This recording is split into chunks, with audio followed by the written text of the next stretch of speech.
Hi, everybody. Happy New Year. This is Brenna Cantner from Nexus Youth and Family Services, and this is our January 2021 Wellness Workshop. And with the crazy year we all just had and moving into the new year, we decided to speak about optimism and choosing optimism and how to shift our mindset towards more optimism, more positivity, and more happiness. Choosing optimism is super, super important for your overall mental and physical health.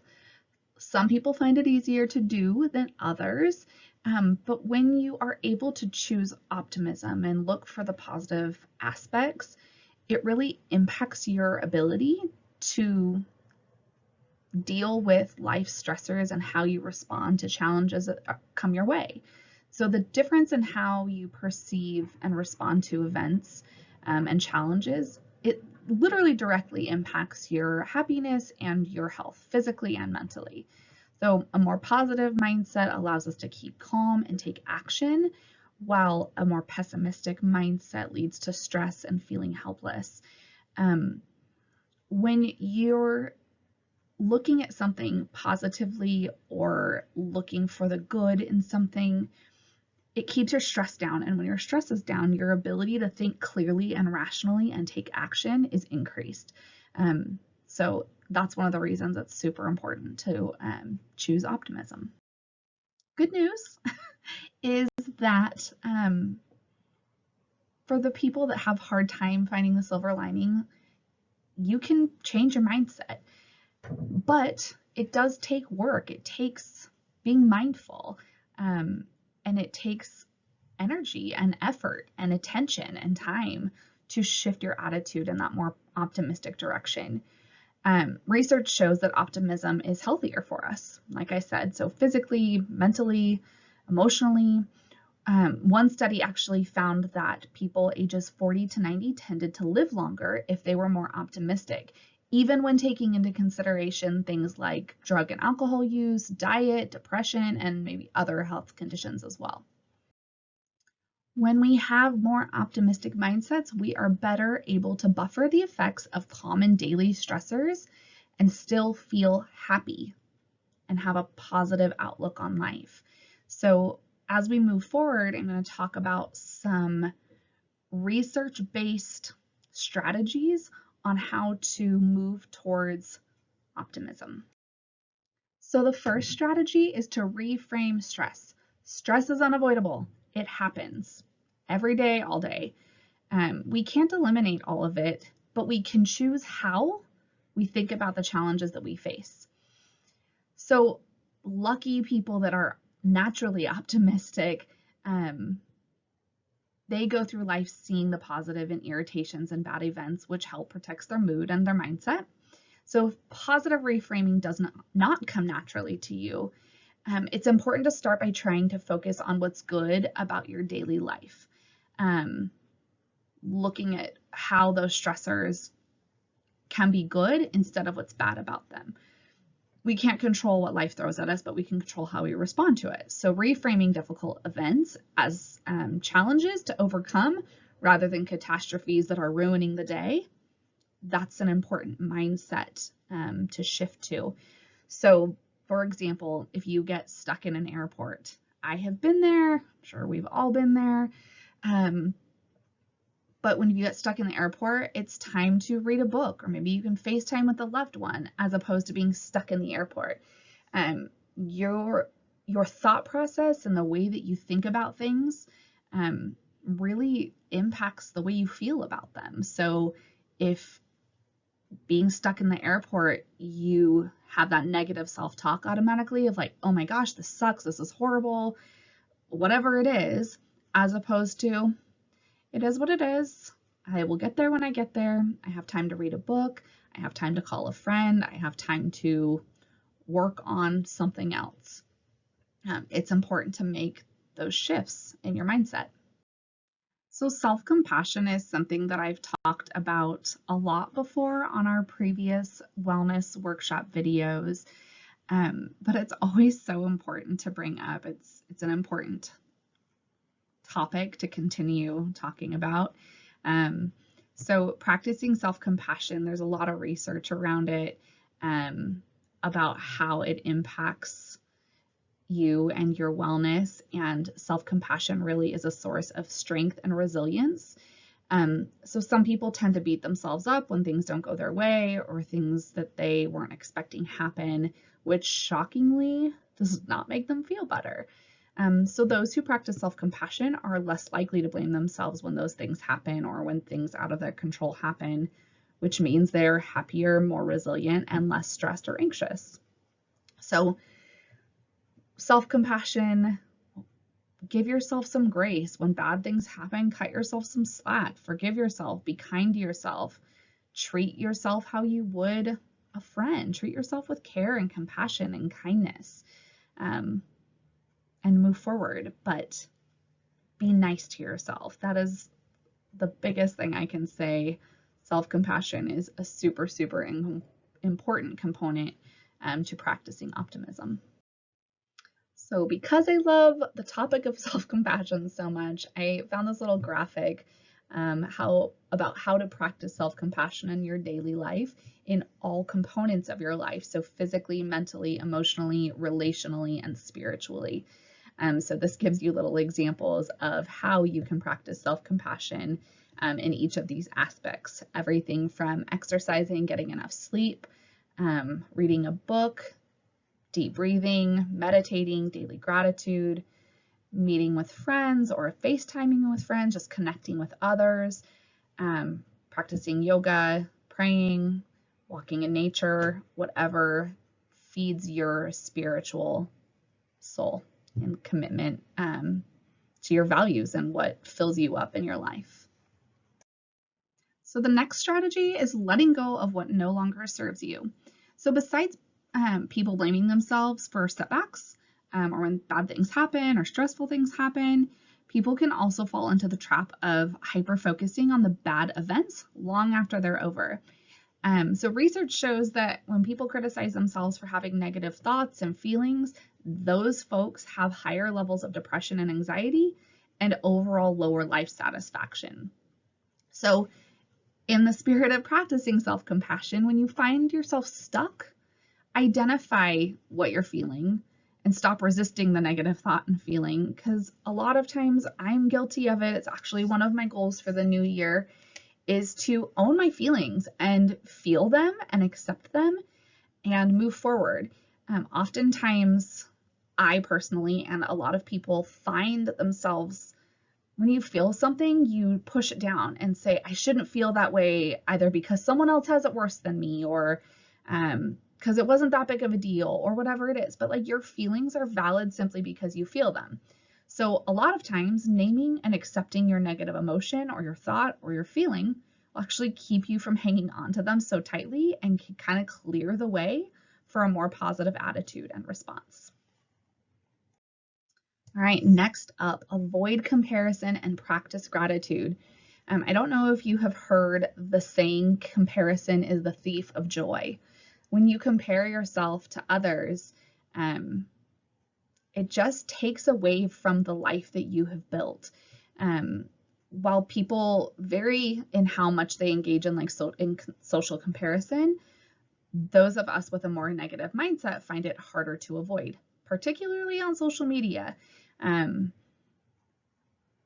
That's why a lot of people, especially youth, believe that they experience more negative events and fewer positive events than their peers, which makes them feel more lonely and dissatisfied with their life.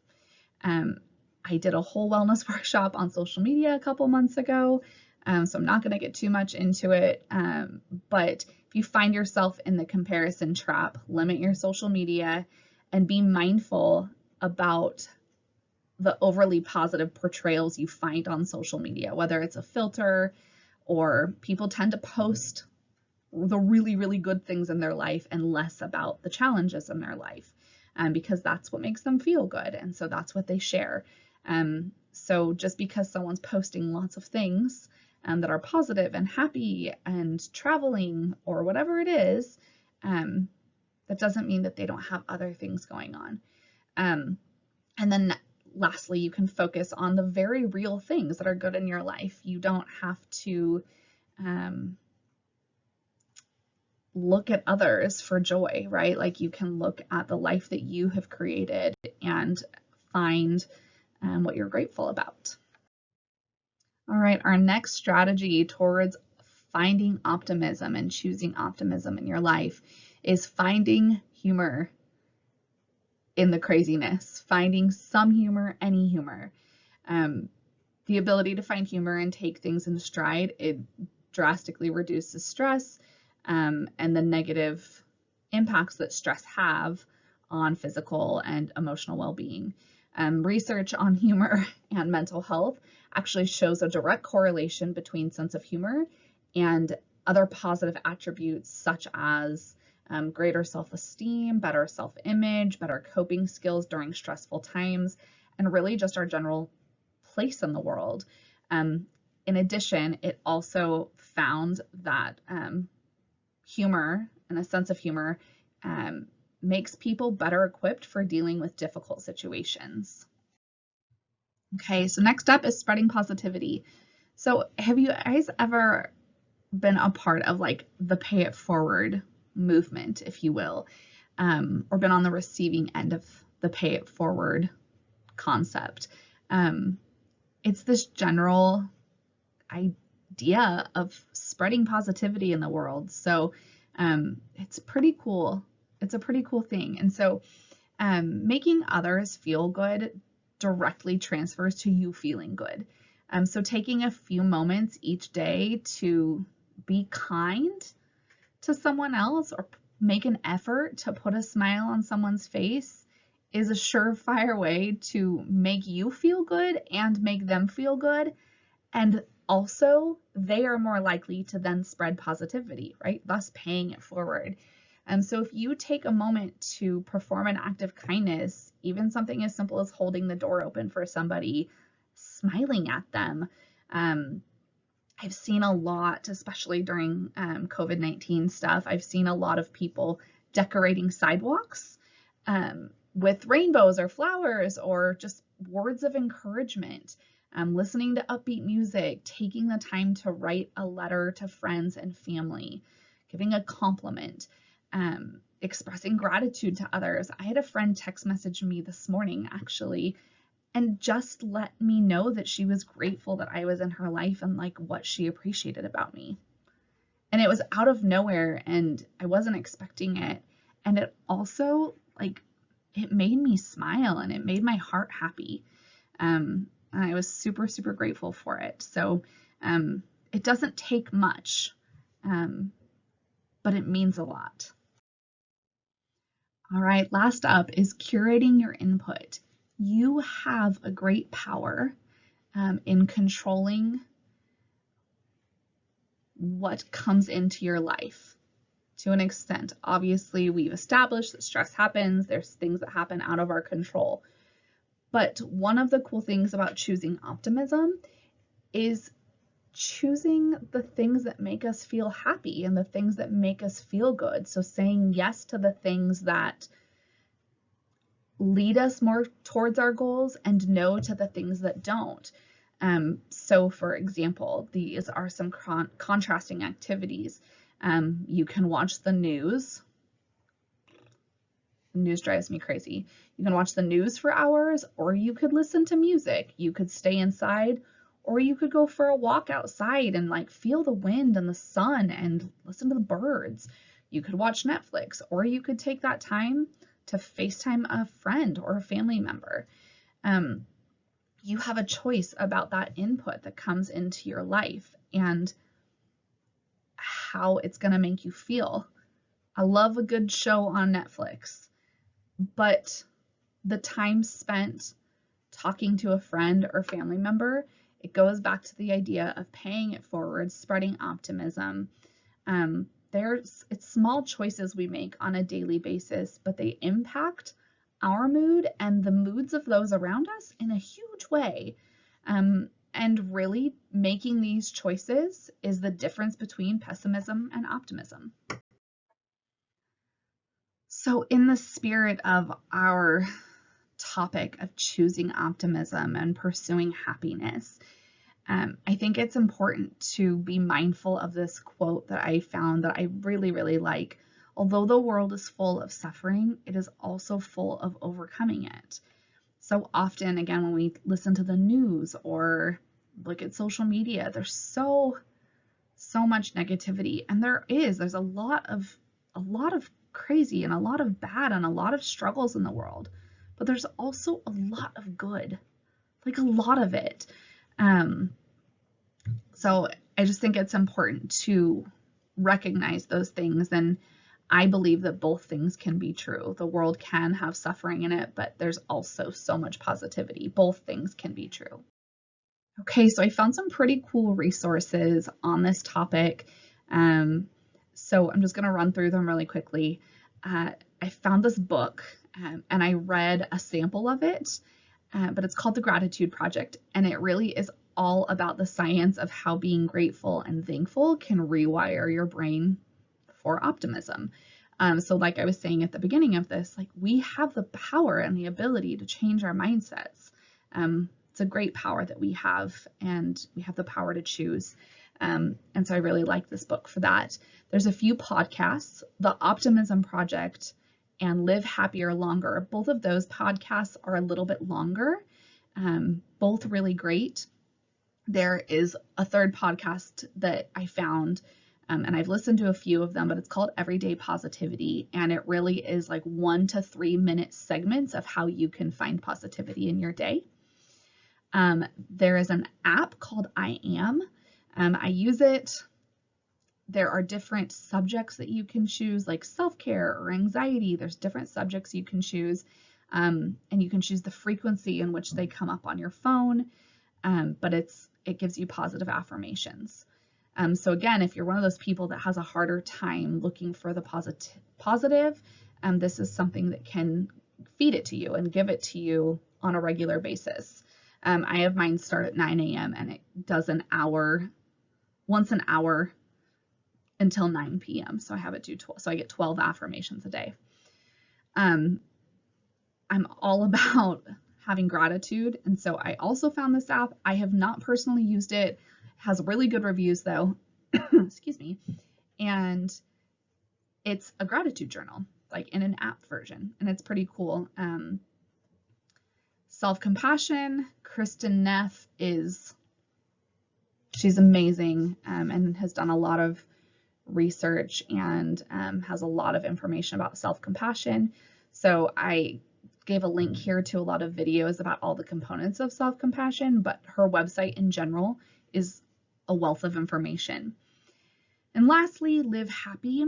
I included the website here. That's actually also a podcast. They have a magazine. Their website has a ton of articles and videos on sleeping better, and I'm just on a ton of different topics. Really cool website. I bookmarked it on my computer so I can go back and look at it more. All right, so thank you so much for watching. I really hope this was helpful and a good way to kick off 2021. And I hope I gave you some ideas of how you can change your mindset and choose optimism. It really can make such a difference in your life, in the life of those around you. And yeah, I hope you found this really helpful. If you have any other topics that you'd like for us to do in the future, please let us know. You can call me, you can comment on this video. Tony, I thank you so much for watching, and we'll see you next time.